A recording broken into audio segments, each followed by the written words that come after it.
চাকরির শুরুতে 11তম বেতন গ্রেড নির্ধারণ সহ 3 দাবি। দ্বিতীয় দিনের মতো পূর্ণ কর্মবিরতিতে প্রাথমিক বিদ্যালয়ের শিক্ষকরা।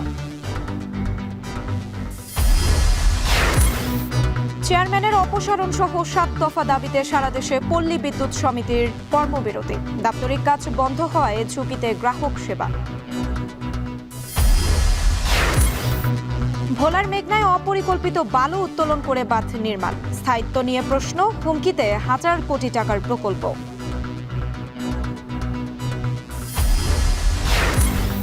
এবং রাজশাহীতে জমে উঠতে শুরু করেছে কোরবানির পশুর হাট। মাঝারি আকারের গরুর চাহিদা বেশি, বড় গরু নিয়ে চিন্তিত খামারিরা।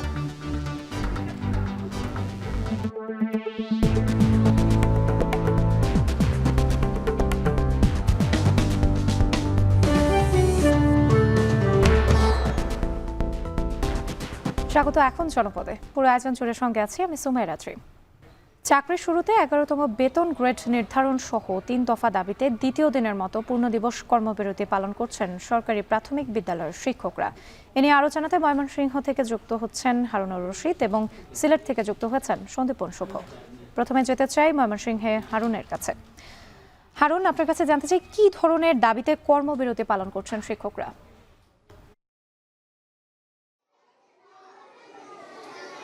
রাত্রি 3 দফা দাবিতে কিন্তু সারা দেশে সরকারি প্রাথমিক বিদ্যালয়ের যারা সহকারী শিক্ষক রয়েছেন তারা আন্দোলনে রয়েছেন, অর্থাৎ গতকাল থেকে পূর্ণ দিবস কর্মবিরতি পালন করছেন। আজকেও ঠিক একই অবস্থা। আমরা ময়মনসিংহ নগরীর বেশ কয়েকটি স্কুল পরিদর্শন করেছি এবং স্কুলে যে বিষয়টি দেখেছি যে যারা সহকারী শিক্ষক রয়েছেন তারা কিন্তু আজকে কর্মবিরতি পালন করছেন, অর্থাৎ তারা তাদের যে অফিস কক্ষ রয়েছে, শিক্ষকদের রুম রয়েছে, সেখানেই কিন্তু তারা অবস্থান করছেন। আজকে এখন পর্যন্ত আমরা 3-4টি স্কুল পরিদর্শন করে যেটি দেখেছি যে সহকারী শিক্ষক যারা তারা কিন্তু ক্লাসে আসছেন না এবং শিক্ষার্থীরা কিন্তু আছে যথারীতি সব ক্লাসেই শিক্ষার্থীদের উপস্থিতি রয়েছে। আমরা এখন যে স্কুলটিতে রয়েছি এটি হচ্ছে গলগন্ডা সরকারি প্রাথমিক বিদ্যালয়। এটি ময়মনসিংহ নগরীর একটি স্কুল এবং এই স্কুলে এসে আমরা যেটি দেখছি যে শিক্ষক রুমে সহকারী শিক্ষক যারা রয়েছেন তারা কিন্তু অবস্থান করছেন এবং স্কুলের যিনি প্রধান শিক্ষক রয়েছেন তিনি একাই চেষ্টা করছেন যারা শিক্ষার্থী রয়েছে তাদেরকে শান্ত রাখার জন্য এবং প্রতিটি ক্লাসে কিন্তু তিনি যাচ্ছেন এবং বিভিন্নভাবে চেষ্টা করছেন যেন যারা শিক্ষার্থী রয়েছে তারা শৃঙ্খলার মধ্যে থাকে। এটি প্রধান শিক্ষক এটি কিন্তু চেষ্টা করছেন। আর সহকারী শিক্ষকদের সাথে আমরা কথা বলেছিলাম, সহকারী শিক্ষকরা যেটি বলেছেন তাদের যে 3 দফা দাবি এটি তাদের যৌক্তিক দাবি, অর্থাৎ তাদের যে বেতন গ্রেড রয়েছে সরকারি প্রাথমিক বিদ্যালয়ের সহকারী শিক্ষক পদে এন্ট্রি লেভেলে 11তম গ্রেড নিশ্চিত করতে হবে এবং আরেকটি দাবি রয়েছে যে চাকরির 10 বছর এবং 16 বছর মেয়াদে যে উচ্চতর গ্রেডের যে জটিলতা রয়েছে সেই জটিলতা নিরসন করতে হবে এবং শতভাগ পদোন্নতির ক্ষেত্রে সরকারি প্রাথমিক বিদ্যালয়ের প্রধান শিক্ষকের ক্ষেত্রে কিন্তু শতভাগ তারা পদোন্নতি আশা করছেন। এই দাবিগুলো তারা কিন্তু করেছেন এবং তারা যেটি বলেছেন এটি তাদের যৌক্তিক দাবি। এই দাবিতে তারা দীর্ঘদিন যাবৎ আন্দোলন সংগ্রাম করে যাচ্ছেন, কিন্তু সরকার তাদের এখনকার যে আন্দোলন সেটি কিন্তু সরকার এখন পর্যন্ত আমলে নিচ্ছে না, যার কারণে তারা এই কর্মসূচিতে এসেছেন এবং শিক্ষকরা যেটি বলেছেন এবার তারা যে আন্দোলন করছেন এই আন্দোলন কিন্তু অব্যাহত থাকবে যদি তাদের যে দাবি দাবা রয়েছে, তাদের যে 3 দফা দাবি রয়েছে সেই 3 দফা দাবি যতক্ষণ পর্যন্ত না বাস্তবায়ন হবে ততক্ষণ পর্যন্ত সরকারি প্রাথমিক বিদ্যালয়ের সহকারী শিক্ষকদের যে আন্দোলন কর্মসূচি রয়েছে সেটি অব্যাহত থাকবে। তো এই ছিল আমার কাছে ময়মনসিংহ থেকে প্রাথমিকের সহকারী শিক্ষকদের আন্দোলন কর্মসূচির সর্বশেষ খবর। 3 দফা দাবিতে কর্মবিরতি পালন করছেন শিক্ষকরা। এ নিয়ে বিস্তারিত শুনছিলাম হারুনের কাছ থেকে। এবার যেতে চাই সিলেটের শুভর কাছে। শুভ, আপনার কাছে জানতে চাই এই যে কর্মবিরতি পালন করছেন শিক্ষকরা, এ নিয়ে আসলে শিক্ষার্থীদের পড়াশোনার উপর কি ধরনের প্রভাব পড়ছে? শিক্ষকদের সঙ্গে আপনার কথা হয়েছে কিনা, তারা আসলে বিষয়টি নিয়ে কি বলছেন?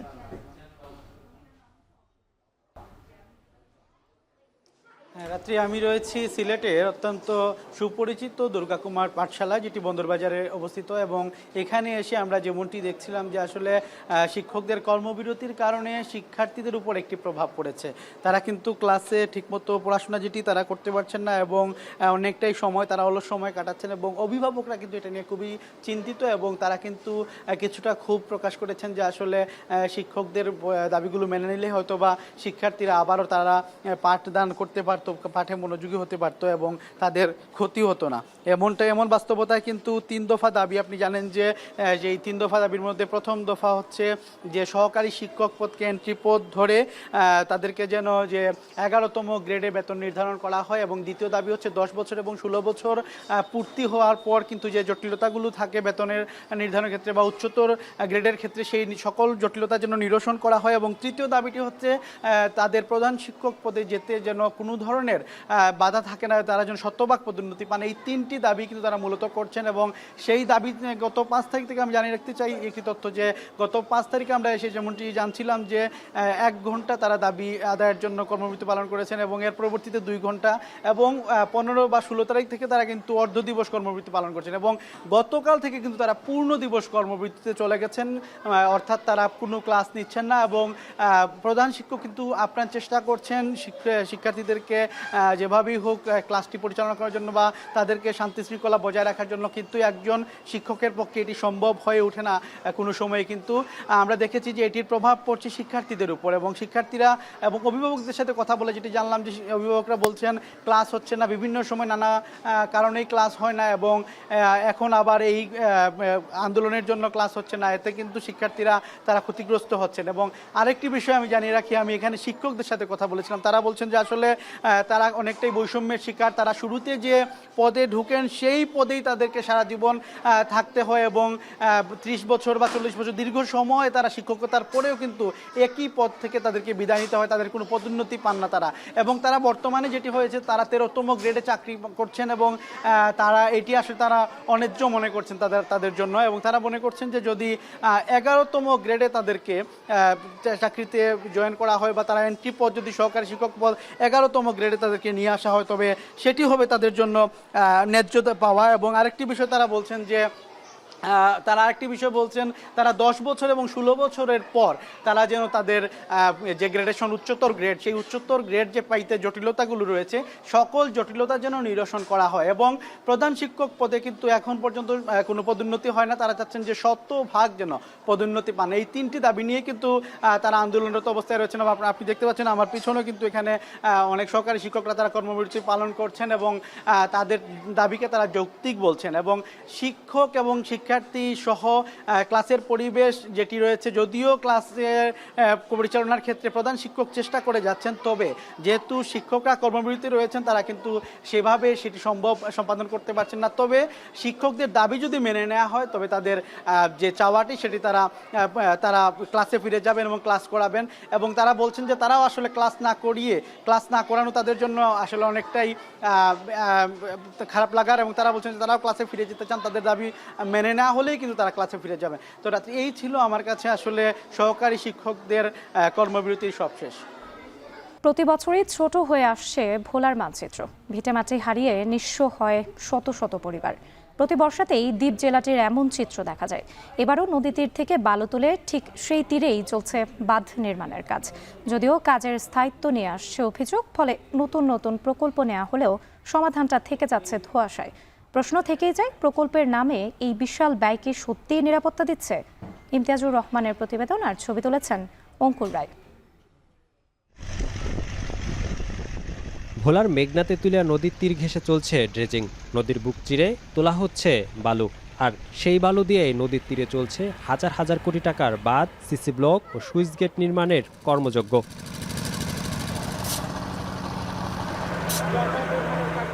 ভোলা সদর, দৌলত খান, মনপুরা, বুরহানুদ্দিন, তজুমুদ্দিন আর লালমোহন উপজেলায় পানি উন্নয়ন বোর্ডের 4টি প্রকল্পে 3.5 কোটি টাকার কাজ চলমান রয়েছে, যার মধ্যে বাঁধ নির্মাণ, সিসি ব্লক, সুইচ গেট নির্মাণ, সাবমার্সিবল স্পার নির্মাণ, জিও ব্যাগ ও টিউব ডাম্পিং এবং ক্ষতিগ্রস্ত বাঁধ সংস্কারের কাজ চলছে।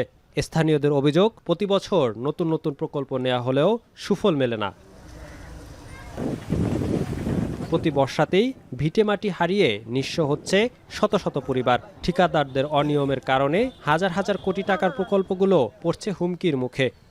যেখান থেকে বালুগুলো উঠেছে বস্তাগুলো সেখানে দিতেছে। নদী থেকে কাঁচা বালু আনি যায়, এই বালু ঢেউর লাগে সব চলে যাবে। ডাম্পিংয়ে যে বস্তাগুলা ভরতেছে এই বস্তাগুলা আধা বস্তা ভরে পানি সহকারে ফুল করি ফালাই দেয়। প্রশাসন সঠিক ব্যবস্থা গ্রহণ করে তাইলে আমাদের দেশ নদী ভাঙনের কবল থেকে রক্ষা পাবে। আমাদের সবচেয়ে বড় দাবি হলো ফেরিটা যেন যেভাবে বাজেট হয়েছে সঠিকভাবে যেন আমরা এই কাজটা আমরা সম্পূর্ণভাবে করতে পারি। যদি নদী গবেষণা ইনস্টিটিউটের মাধ্যমে গবেষণা করে প্রকল্প গ্রহণ করা হতো তাহলে আমাদের ভোলার এই বাঁধগুলো টেকসই হতো। আজকে যেভাবে করা হচ্ছে তাতে মনে হচ্ছে সরকারের হাজার হাজার কোটি টাকা শুধু জলেই যাচ্ছে। এদিকে অপরিকল্পিত বালু উত্তোলন বন্ধের পাশাপাশি প্রকল্পের কাজ যথাযথ মনিটরিংয়ের আশ্বাস দিয়েছে পানি উন্নয়ন বোর্ডের কর্মকর্তারা।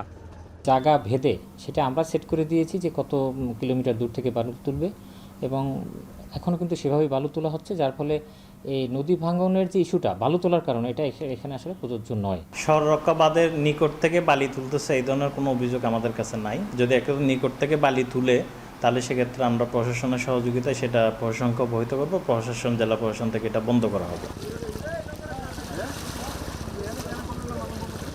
একদিকে নদী ভাঙনে ঘরহারা মানুষ, অন্যদিকে বছরের পর বছর ধরে চলা ব্যয়বহুল বাঁধ প্রকল্প, অথচ সমাধানটা থেকে যাচ্ছে ধোঁয়াশায়।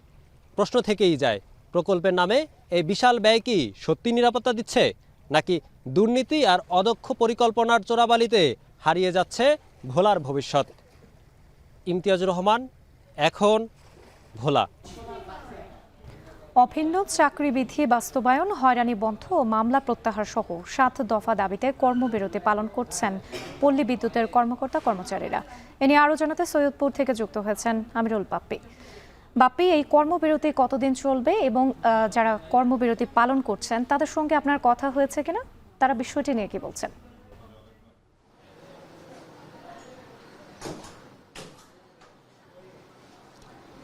রাত্রি আসলে নাম কর্মবিরতি হলেও যেহেতু বিদ্যুৎ একটি জরুরি সেবা, সুতরাং আসলে পুরোপুরি কর্মবিরতির কোনো সুযোগ নেই, তারাও করতে চান না। পল্লী বিদ্যুতের যারা কর্মকর্তা কর্মচারী আছেন, বলা হচ্ছে যে বিদ্যুৎ সেবা চালু রেখে পূর্ণ দিবস কর্মবিরতি, এইটা হচ্ছে তাদের যে অনুষ্ঠান সেটা।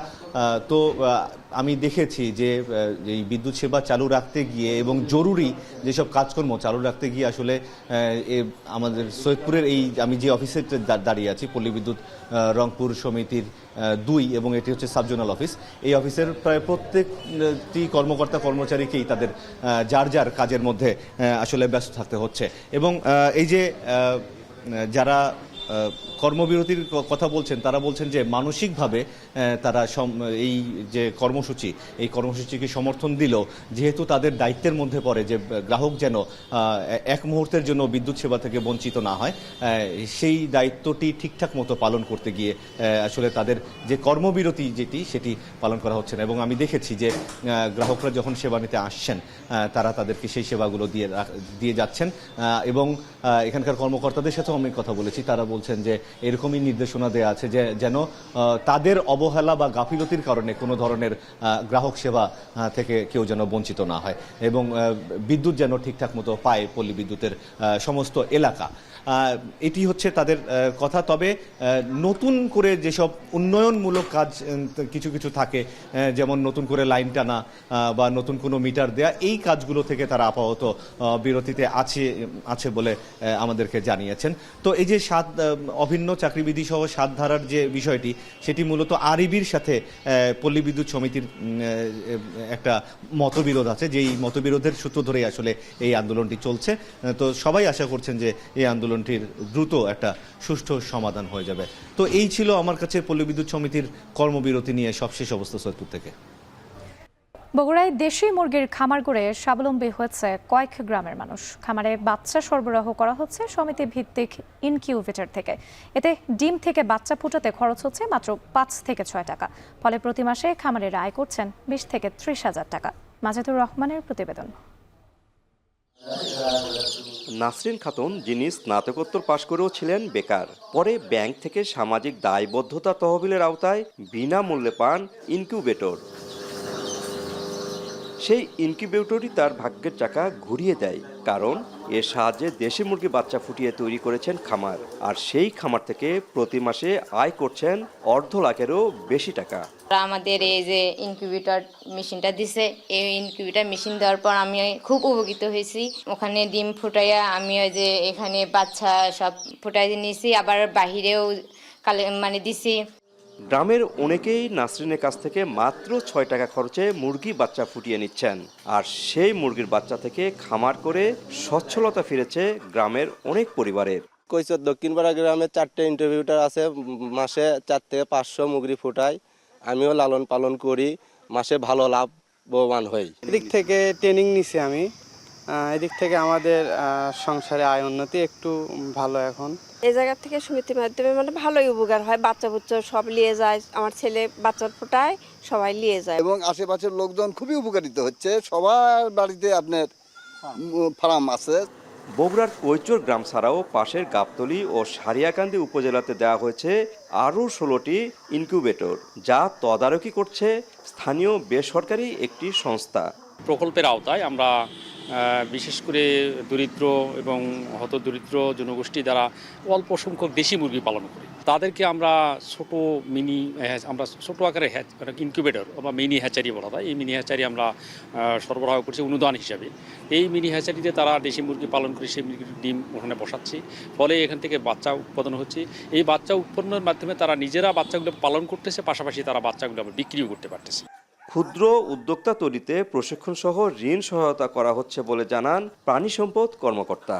প্রশিক্ষণ দিচ্ছি, তাদের সঙ্গে উঠান বৈঠক করতেছি, তাদের সাথে গ্রুপ ওয়ার্ক করছি এবং যাদের ফিনান্সিয়াল সাপোর্ট দরকার ব্যাংকের সঙ্গে আমরা কিন্তু কথা বলছি। পটেনশিয়াল খামারি বা ক্ষুদ্র যারা নিতে চায় লোন, সেটা কিন্তু আমরা ট্যাগ করে দিচ্ছি এবং এ বিষয়ে আমাদের প্রশাসনও কিন্তু প্রাণী সম্পদের উন্নয়নে যথাযথ ভূমিকা রাখছে এবং অত্যন্ত পজিটিভলি কাজ করছে। বগুড়ার 3টি উপজেলায় একটি ব্যাংকের সামাজিক দায়বদ্ধতা তহবিলের সহায়তায় 20টি ইনকিউবেটর দেওয়া হয়েছে। এতে গ্রামের প্রায় 4500 পরিবারে গড়ে উঠেছে ক্ষুদ্র উদ্যোক্তা। মাজিদুর রহমান, এখন বগুড়া। পঞ্চগড়ে দরিদ্র নারীদের জন্য সরকারি সহায়তার চাল বিতরণে অবৈধভাবে অর্থ আদায়ের অভিযোগে 11 ইউপি সদস্যকে পুলিশে সোপর্দ করেছে স্থানীয়রা। সোমবার দিবাগত রাতে বোদা উপজেলার ঝলইশালছিড়ি ইউনিয়ন পরিষদ চত্বরে অবরুদ্ধ করে রাখার পর তাদের পুলিশে দেওয়া হয়। পুলিশ জানায়, ভিডব্লিউডির চাল বিতরণে কার্ডধারীদের কাছ থেকে জনপ্রতি অতিরিক্ত 500 থেকে 600 টাকা আদায়ের অভিযোগে ইউপি সদস্যদের অবরুদ্ধ করে রাখে বিক্ষুব্ধ জনতা। খবর পেয়ে সেনাবাহিনী, পুলিশ ও স্থানীয় প্রশাসনের কর্মকর্তারা ঘটনাস্থলে উপস্থিত হন। চাল বিতরণে অনিয়ম ও আর্থিক লেনদেনের প্রমাণ পাওয়ায় 11 ইউপি সদস্যকে পুলিশের মাধ্যমে আদালতে সোপর্দ করার সিদ্ধান্ত হয়। পরে নানা জটিলতার পর মধ্যরাতে পুলিশের কাছে হস্তান্তর করা হয়। আজ তাদের আদালতে তোলার কথা রয়েছে।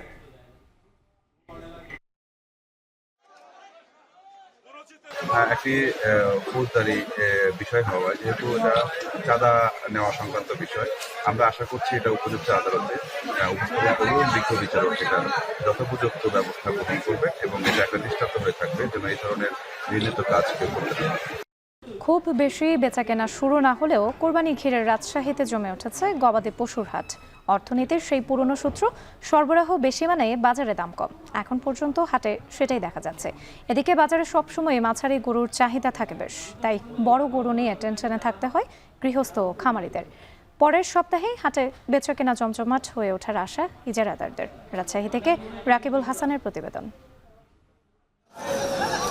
রাজশাহী নগরীর সিটিহাট আসন্ন কোরবানিকে সামনে রেখে বিভিন্ন প্রান্ত থেকে আসছে গরু। হাটে বাড়ছে পশুর যোগান, ছোট বড় মাঝারি আছে সব সাইজের গরু মহিষ। এসব গরু কয়েক বছর লালন পালনের পর বিক্রির জন্য হাটে তুলেছেন খামারিরা। তবে হাটে ক্রেতার আনাগোনা কম, অধিকাংশই দেখছেন, যাচাই করছেন দাম। তা কিনা শুরু হয়েছে ভাই, মোটামুটি ভাই, খুব ব্যাপক আকারে না ভাই, মিলছে না আমাদের প্রত্যাশা অনুযায়ী। আমরা যেটা আশা করেছি এটা আমাদের মিলছে না, কাস্টমার কম, কিনা বেচা কম হয়েছে। রাজশাহী সিটি হাটে যে ধরনের আপনার ভিড় হওয়ার কথা, ওই পরিমাণে ভিড় এখনো আমি পরিলক্ষিত হচ্ছে না আমার কাছে। 3 থেকে 3.5 মণ ওজনের গরু বিক্রি হচ্ছে 1 থেকে 1.5 লাখ টাকার মধ্যে। মাঝারি গরু 2.5 থেকে 4 লাখ, আর বড় গরুর দাম 7 থেকে 12 লাখের মধ্যে। আর হাটের সেরা গরুর দাম হাঁকা হয়েছে 20 লাখ টাকা পর্যন্ত। খামারিরা বলছেন, পশুপালনে খরচ বেড়েছে, কিন্তু সে তুলনায় মিলছে না দাম। কিনা বেচা হচ্ছে না ভাই, পাটের দাম কম বলছে, এই 16-17 হাজার টাকা দাম কম বলতেছে। এখন দাম মোটামুটি আমার এই গরুর দাম বলছে 40 বলছে আমার এই গরুর দাম। যে আমি দাম চাচ্ছি আপনার 65। বাইরের পার্টি কম, গরু যে দামে কিনা হচ্ছে 10 হাজার করে কম বলছে। রাজশাহী নগরীর সবচেয়ে বড় ও স্থায়ী হাট থেকে পশু কিনে ঢাকা, চট্টগ্রাম, সিলেটে সরবরাহ করেন ব্যাপারীরা। তবে বড় ব্যাপারীরা এখনো আসেননি। এতে বেচাকেনা কমেছে বলছেন ব্যবসায়ী ও হাট মালিক। ক্রেতা নাই, এখনো তো গরু কিনা বেচা লাগেনি। চাঁদ উঠলে এলাকা ঘরীয় লোকেরা গরু কিনা বেচা করবে। চাঁদ উঠান আর আমাদের শহরের লোক তো এখন আপনার একদিন আগে এসে গরু কেনাকাটা পায় নাকি কুরবানির জন্য নিয়ে যায়, কিনে কুরবানি দেয়। আগে কেউ কিনে পুষতে চায় না। নগরীর সিটি হাটের পাশাপাশি রাজশাহীর কাকন, মন্ডুমালা, চৌবাড়িয়া, দামকুড়া হাট থেকে দেশের নানা প্রান্তের ব্যাপারীরা গরু সংগ্রহ করেন। রাকিবুল হাসান, এখন রাজশাহী। কোরবানি ঘিরে পটুয়াখালীর কলাপাড়ার হাটে বাড়ছে পশুর যোগান, শুরু হয়েছে বেচাকেনা। এ নিয়ে আরও জানাতে কলাপাড়ার ছাগলের হাট থেকে যুক্ত হয়েছেন জসিম পারভেজ। জসিম, চাহিদার তুলনায় পশুর সরবরাহ ক্রেতাদের উপস্থিতি কেমন দেখছেন?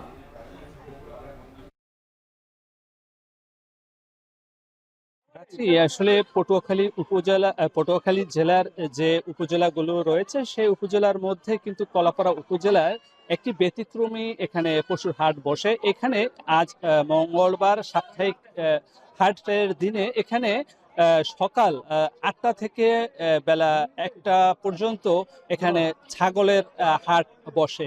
এখানে উপকূলীয় অঞ্চলের বিভিন্ন এলাকা থেকে এখানে যে ছাগলের যে মালিক বা পাইকাররা রয়েছে তারা এখানে আসেন এবং শত শত পাইকাররা এখানে যে বাজার ক্রেতাদের সঙ্গে আমরা কথা বলেছি, তারা আমাদের নিশ্চিত করেছে যে এখানে আজকে যে ছাগল উঠেছে সে ছাগল ৮,০০০ টাকা থেকে শুরু করে ৩৫,০০০ টাকা পর্যন্ত দাম উঠেছে এবং সেই দামেই বেচা বিক্রি হয়েছে। এতে এখানকার যে বিক্রেতা রয়েছে তারা বলছেন যে তারা প্রাকৃতিকভাবে বা কৃষি পর্যায়ে খামার পর্যায়ে যে সকল ছাগল উৎপাদন করেন সেগুলোর কিন্তু উৎপাদন খরচটা একটু বেশি হয়ে থাকে, সেই তুলনায় কিন্তু তারা দাম পাচ্ছেন না। এছাড়া যে চাষি পর্যায়ে যে সকল উন্মুক্ত পদ্ধতিতে যে ছাগলগুলো পালন করেন সেগুলো কিন্তু তারা এখানে বেচা বিক্রি করছেন, তারাও বলছেন যে কাঙ্ক্ষিত তারা দাম পাচ্ছেন না। তবে দিন যতই গড়াবে এই পশুর দাম আরো বাড়তে পারে বলে এমনটি নিশ্চিত করেছে ক্রেতা এবং বিক্রেতা। এই ছিল আমার কাছে সবশেষ। কোরবানি উপলক্ষে ব্যস্ততা বেড়েছে কিশোরগঞ্জের কামারপট্টিতে। পশু কোরবানিতে ব্যবহৃত বস্তু দাঁত, ছুরি, চাপাতি সহ নানা সরঞ্জাম তৈরি করছেন কামাররা। এ নিয়ে আরও জানাতে শহরের বড়বাজার কামারপট্টি থেকে যুক্ত হয়েছেন মশিউর কায়েস। কামারপট্টিতে ভিড় কেমন দেখছেন? এবারে দাঁত, ছুরি, চাপাতির দাম আগের বছরের তুলনায় বেড়েছে কিনা? রাত্রি আগের বছরের তুলনায় বিভিন্ন পণ্য বেঁধে আমরা দেখেছি যে 5 থেকে 10 টাকা পর্যন্ত বেড়েছে। তার কারণ হিসাবে বলছে বিক্রেতারা যে লোহা এবং কয়লার দাম কিছুটা বেশি, সব মিলিয়ে কিন্তু তারা 5 থেকে 10 টাকা পর্যন্ত পণ্য ভেদে আসলে বেশি রাখতে পারছে। আর ভিড়ের কথা যদি বলি যে এখন মোটামুটি ভিড় দেখা যাচ্ছে, তবে যে ক্রেতারা ভিড় করছেন তারা বেশিরভাগই আসলে তাদের যে পুরনো দা, বটি, চুড়ি রয়েছে সেগুলোকে নিয়ে আসছেন সেগুলোকে শান দেওয়ার জন্য। এছাড়া যে কামারপট্টিগুলোতে আমরা ঘুরে দেখেছি সেখানকার যে কারিগররা রয়েছে তারা কিন্তু এখন পুরো দস্তর আসলে ব্যস্ত সময় পার করছে, যে একেবারেই যেহেতু ঈদ সন্নিকটে সেই ক্ষেত্রে তারা নতুন নতুন পণ্য তৈরির ক্ষেত্রে কিন্তু আসলে বেশি সময়টা দিচ্ছে। তাদের সঙ্গে কথা হয়েছে, তারা যে বিষয়টি বলছে যে ঈদের কিছুটা দিন আগে কিন্তু আসলে সব তাদের কাছে কিন্তু আসলে ভিড়টা অনেক বেশি বেড়ে যায়। এই জন্য এখনের যে মূল সময়টা এটা কিন্তু আসলে পণ্য তৈরির ক্ষেত্রে সময়টা কাজ করে। এই পণ্য তৈরির যে সময়টা রয়েছে সেই সময়টাতে আমরা দেখেছি যে সকাল থেকে রাত অবধি তারা কিন্তু ব্যস্ত সময় পার করছে। তবে তাদের কাছে আর একটি অভিযোগও রয়েছে যে সারা বছর যে বিভিন্ন বিদেশি পণ্য রয়েছে সেগুলো চাকচিক্য ঝকঝকে যে পণ্যগুলো রয়েছে, বিশেষ করে চায়না যে পণ্যগুলো, সেগুলোর আসলে বদৌলতে কিন্তু তাদের বাজার কিছুটা আগে থেকে পড়ে গেছে। তবে কোরবানিকে সামনে রেখে তাদের বেচা বিক্রি কিছুটা বেড়ে যায় এবং তাদের ব্যস্ততাও বেড়ে যায় এবং ক্রেতা সাধারণ যারা আছেন তারা দোকানিরাও এই বিষয়টা বলছেন। ক্রেতাদের সঙ্গেও কয়েকজনের কথা হয়েছে আমার, তারাও যে বিষয়টি বলছে যে তারা আবার ঘুরে ফিরে সেই দেশীয় পণ্যেই আসছে, কেননা সেই চকচকে যে বিদেশি পণ্যগুলো রয়েছে সেগুলো কিন্তু আসলে টেকসই না। আসলে টেকসই যে পণ্যগুলো রয়েছে সেগুলো কিন্তু মূলত দেশি পণ্য, আর এই দেশি পণ্যের কাছেই কিন্তু আসলে ক্রেতারা বারবার ঘুরে ফিরে আসছে। তবে এখন যে কামাররা যারা রয়েছেন, কারিগররা যারা রয়েছেন, তারা পুরোদস্তর ব্যস্ত সময় পার করছেন, সেটি কিন্তু আসলে এই কামারপট্টিগুলোতে আসলেই কিন্তু বোঝা যায় যে টুংটাং যে আওয়াজ রয়েছে, সেই আওয়াজই কিন্তু আসলে কোরবানি এবং যে ঈদের একটা আসলে আগমনী বার্তা বলা যায়। এবং ক্রেতা সাধারণরা তারা কিন্তু আসছেন এবং ঘুরে ফিরে দেখছেন, তাদের পছন্দসই পণ্য কিন্তু তারা কিনে নিচ্ছেন এবং পুরনো পণ্যগুলো কিন্তু আসলে শান দিচ্ছেন। তো এই ছিল আমার কাছে রাত্রি সর্বশেষ তথ্য কামারপট্টি থেকে। দর্শক, নিশ্চয়ই আপনাদের খেয়াল আছে গত বছরের ঘূর্ণিঝড় রেমালের তাণ্ডবের কথা, যার ক্ষত আজও বয়ে বেড়াচ্ছে বরগুনার উপকূল। সাইক্লোন শেল্টার হিসেবে ব্যবহৃত বিভিন্ন প্রাথমিক শিক্ষা প্রতিষ্ঠান মেরামতে উঠেছে অর্থ লোপাটের অভিযোগ। যে অভিযোগ কোনো ঠিকাদারের বিরুদ্ধে নয়, খোদ শিক্ষা প্রতিষ্ঠান ও উপজেলার শিক্ষা অফিসের বিরুদ্ধেই। সেই অভিযোগের আবার তদন্ত করছেন জেলা শিক্ষা কর্মকর্তা। জিয়াদ মাহমুদের প্রতিবেদন।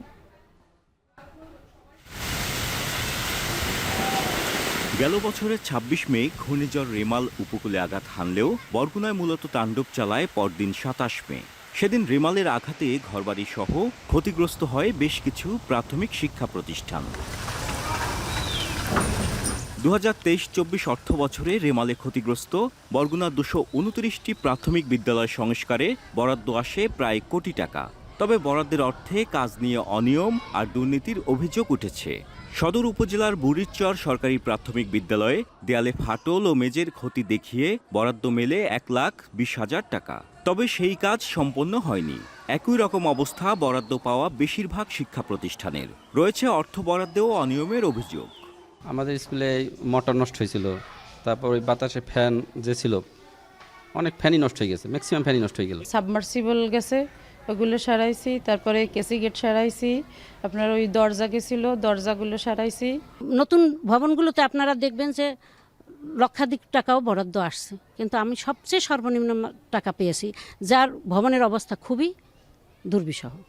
সরকারি এই অর্থ বরাদ্দে সংশ্লিষ্ট শিক্ষা প্রতিষ্ঠান ও উপজেলা শিক্ষা অফিসের যোগসাজশ রয়েছে বলে অভিযোগ স্থানীয়দের। এদিকে জেলা প্রাথমিক শিক্ষা কর্মকর্তা বলছেন, তদন্ত শেষে নেওয়া হবে ব্যবস্থা। যারা এই দুর্নীতির সাথে জড়িত, যারা এই অর্থ লোপাট করেছে, তদন্ত করে তাদের বিরুদ্ধে ব্যবস্থা নেওয়া হোক এবং তারা যদি অর্থ লোপাট করে থাকে তাহলে তাদেরকে যেন শাস্তির আওতায় আনা হয়।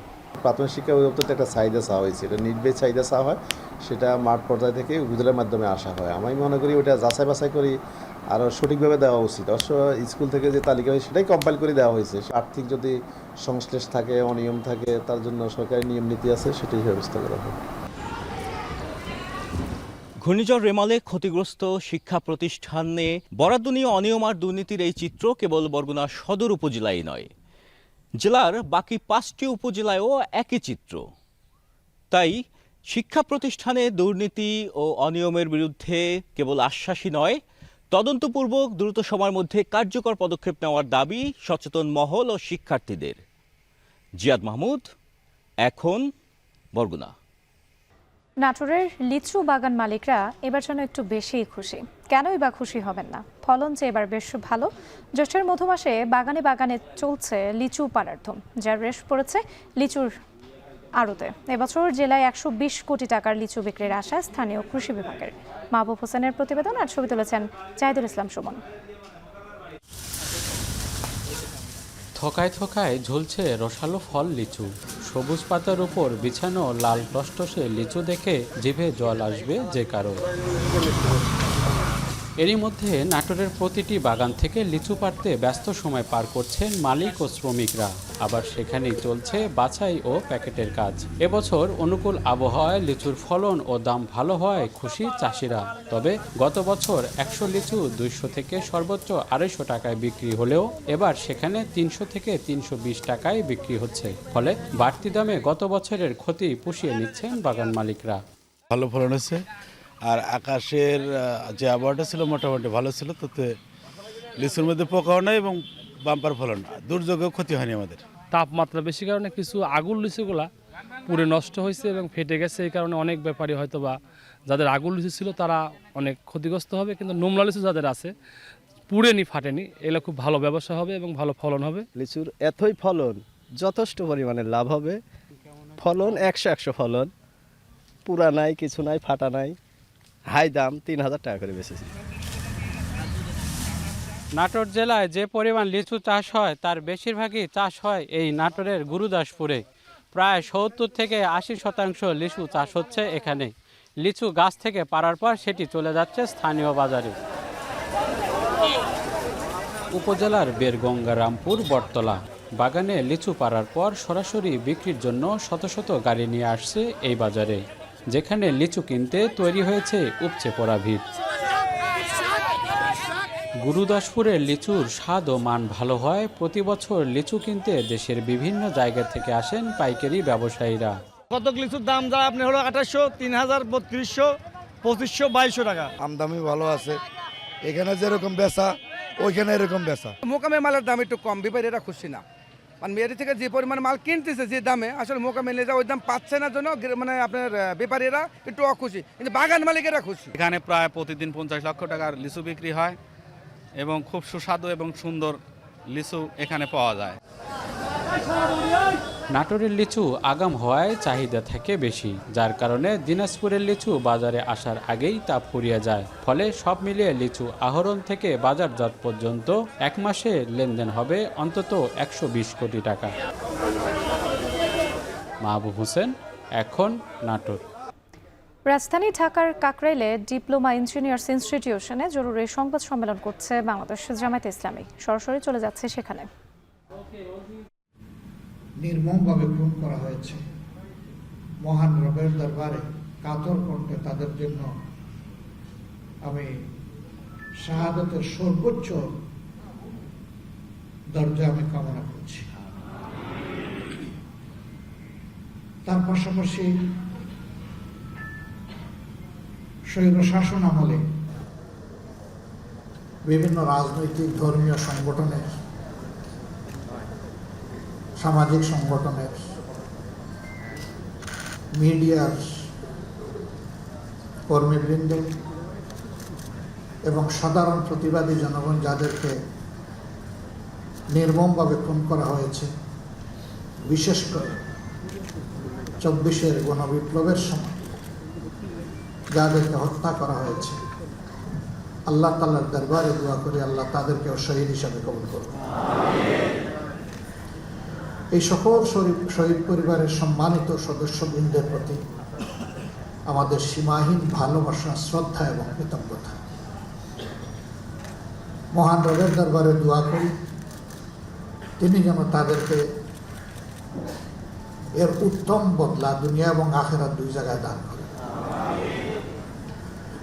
এবং শহীদদের সাথে আল্লাহ তাআলা তাদেরকেও যেন পরম মায়ার ঠিকানা জান্নাতের জন্য কবুল করেন। আমরা যারা তাদের দায়িত্ব কাঁধে নিয়ে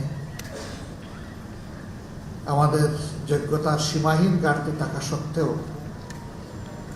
এগিয়ে চলার চেষ্টা করছি, আল্লাহ তাআলা তার কুদরতি হাত দিয়ে এই জাতি এবং দ্বীনের খেদমতের জন্য আমাদেরকে কবুল করুন। আপনারা জেনেছেন ইতিমধ্যেই আজকে বাংলাদেশের সর্বোচ্চ আদালতের সুপ্রিম কোর্টের পূর্ণাঙ্গ বেঞ্চ আমাদের রিভিউ আবেদন শুনানির পর তার রায় আজকে ঘোষণা করেছে।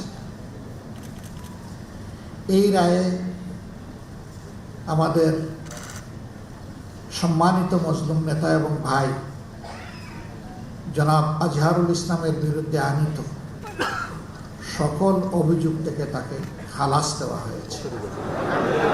আলহামদুলিল্লাহ রাব্বিল আলামিন। আজ বড় মনে পড়ে জাতির এই সংকট মুহূর্তে কঠিন বাঁকে আমাদের মাথার তাজ এই সমস্ত নেতৃবৃন্দ যদি বেঁচে থাকতেন,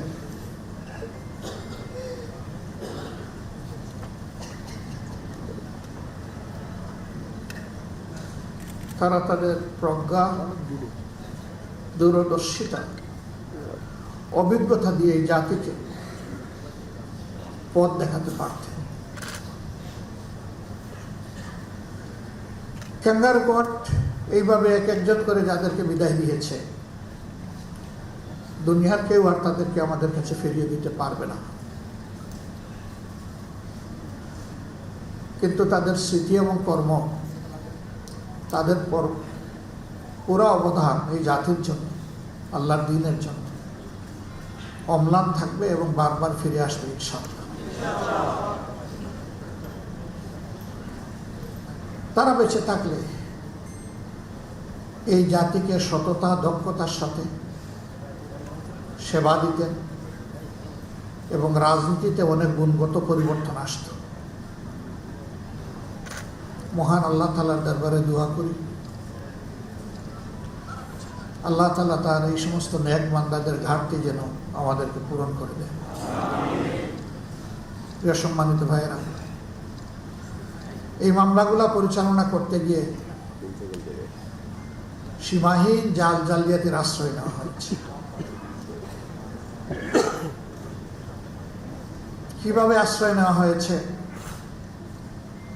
এককালীন প্রধান বিচারপতি এস.কে. সিনহা তার লেখা নিজের বইয়ে তিনি তার অপরাধ স্বীকার করে নিয়ে তা তুলে ধরেছেন। কিভাবে বিচার নয়, পরিকল্পনা মাফিক ঠান্ডা মাথায় এই নেতৃবৃন্দকে খুন করতে হবে তার ছক বিচার বিভাগ এবং সরকার মিলে তৈরি করেছিলেন। এর পাশাপাশি এমন পরিবেশ বাংলাদেশে সৃষ্টি করা হয়েছিল যে এই পরিবেশে অন্যায়ের বিরুদ্ধে প্রতিবাদ করার সামান্য কোনো সুযোগ রাখা হয়নি। আপনারা দেখেছেন একটা রায় হয়েছে, বাস্তবায়ন হয়েছে। যাকে খুন করা হয়েছে বিচারিক আদালতের মাধ্যমে তিনি তো আল্লাহর দরবারে চলে গেলেন, কিন্তু পাশাপাশি একই সময়ে পরিবারের সদস্যদের উপর নির্মম কষাঘাত এবং অত্যাচার করা হয়েছে। আমাদের সম্মানিত ভাই এবং নেতা জনাব আব্দুল কাদের মোল্লা যে রাতে তার ফাঁসি জোর করে কার্যকর করা হলো, সেই রাতে তার বাসায় হামলা করা হলো। কাকরাইলের ডিপ্লোমা ইঞ্জিনিয়ার্স ইনস্টিটিউশনে জরুরি সংবাদ সম্মেলন করছে বাংলাদেশ জামায়াতে ইসলামী। সরাসরি যুক্ত ছিলাম সেখানে। চাঁপাইনবাবগঞ্জে গত কয়েকদিনের ভারী বৃষ্টিতে তলিয়ে গেছে শত শত বিঘা বোরো ধান। এতে ক্ষতিগ্রস্ত হচ্ছে কৃষক। এ নিয়ে আরও জানাতে বালিয়াডাঙ্গা কাকমারের বিল থেকে যুক্ত হয়েছেন সোহান মাহমুদ। সোহান, কি পরিমাণ জমির ধান ক্ষতিগ্রস্ত হয়েছে? এই অবস্থা থেকে উত্তরণের জন্য কৃষি বিভাগ থেকে কোনো ব্যবস্থা নেওয়া হয়েছে কিনা?